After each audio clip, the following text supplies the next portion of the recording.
Hi everybody, it's Sunday, July 30th. We're over here in the sweet potato patch. And then this is the watermelon patch.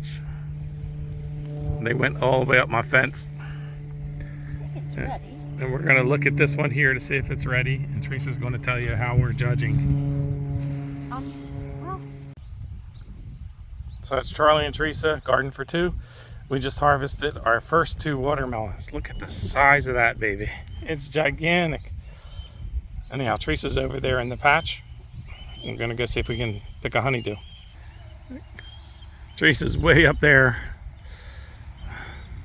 Sorry. It's right here next to the fence. I could cut the These guys grew up on my fence. They're hanging on the fence. Holy cow. Take a picture from the outside? I don't want to. This is the outside.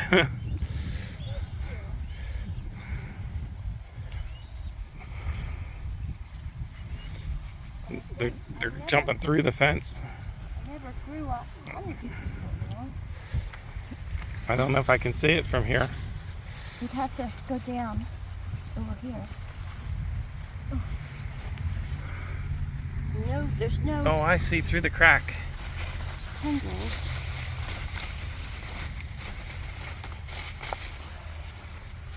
Trying to.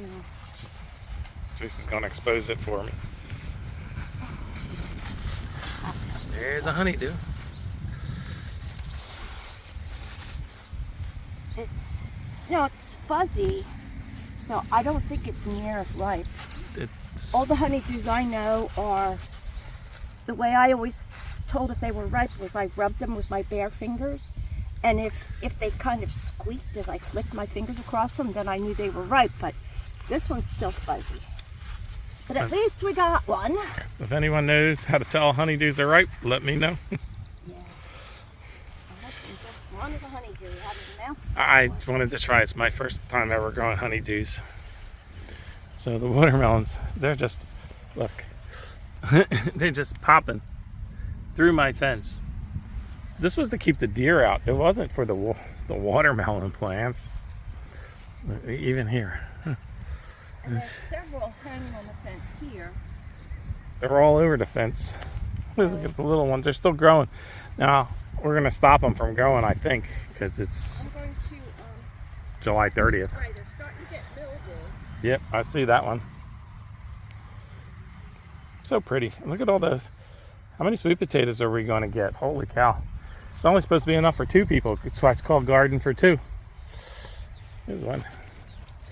Right there. Garden for two, but melon patch for 200. Oh my gosh. I didn't know melons would do so good in Delaware. Really. Trying to cut myself a place to put my foot down again. Come on, let me step forward. Point to the honeydew. Maybe I could see it from here. I got the camera right up here. Down there. Oh no. You see it? I don't think so. I'm touching it. And there's leaves blocking my view. No. I think I can step forward.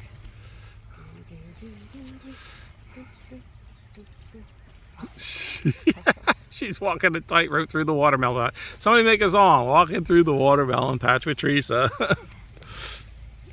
Holy moly. I'm just cutting out some of the leaves starting to get mildewy. I don't want the whole thing to go down. Well, we've been harvesting our little watermelons, the sugar baby kind, and they've been pretty good. But we were anxious to get one of these big ones in, and well, we picked the two today. You saw them in my wheelbarrow. So Goodness, I never imagined that we would grow 30-pound watermelons. yeah, they're really heavy, and they grew really fast. I mean, the soil I put them in was really sand. So I don't know where, well, I don't know what they're getting nutrients from. If you go back to the older videos, we put basically sand from when we were digging the hole over there for the pool, and some horse manure, and then around it we put all these stable sweepings that we had on the ground. And we didn't even dig the ground. It was a no dig. We put some lumber on top and just built the bed right on top of the ground as it was. So I didn't kill the grass, rototill, or anything. It just went right on. So anyhow, that's what we're doing today. We're just anxious to go cut one of those watermelons and see what they look like. So maybe I'll give you guys a picture of it later. Another honeydew here. She found another honeydew. And there's one over there. So they just haven't been able to get enough sun, I think, because the watermelons kind of beat them to it. Yeah. Well, we planted them it's a little too close together. They took over the whole. This is 30 by 30, this patch, just about, I think. So something like that. Yeah, 32 by 32. It's pretty big, and they took it over. Kind of thought that. Anyhow, it's Charlie and Teresa Garden for 2. Thanks for joining. I will. Hi, it's Charlie and Teresa Garden for 2. We're going to have to change the name to Garden for about 10 because these watermelons are gigantic, and we got so many of them growing out there. We're now master watermelon growers in our first year. And here's Teresa to tell you how it tastes. These slices are from the 31-pound watermelon. 31 pounds? It was 31 pounds, and it's the best watermelon I ever ate. My husband brought me a big piece out in the swimming pool. That's why Teresa's hair is all wet. She just came in from the pool, guys. I was so hot from mowing the grass that I had jumped in the pool with my clothes on. So, Well, I don't know if they needed to know that, but anyhow, I was going to videotape cutting the watermelon open, but she needed a watermelon, guys. She was so hot. She's working in the garden, cutting grass and all. And how does it taste? it's so sweet, and watermelon is the best thing when you come in hot and thirsty. It's usually I drink water, but watermelon's better. So we were in a panic that, are our watermelons ripe? Are our watermelons ripe? And, you know, so, I mean, you look at the tendril thingy there, and, you know, so the tendrils were dried up, and we decided to go ahead and pick them, and sure enough, that one was good. There's also a 2-inch finger rule.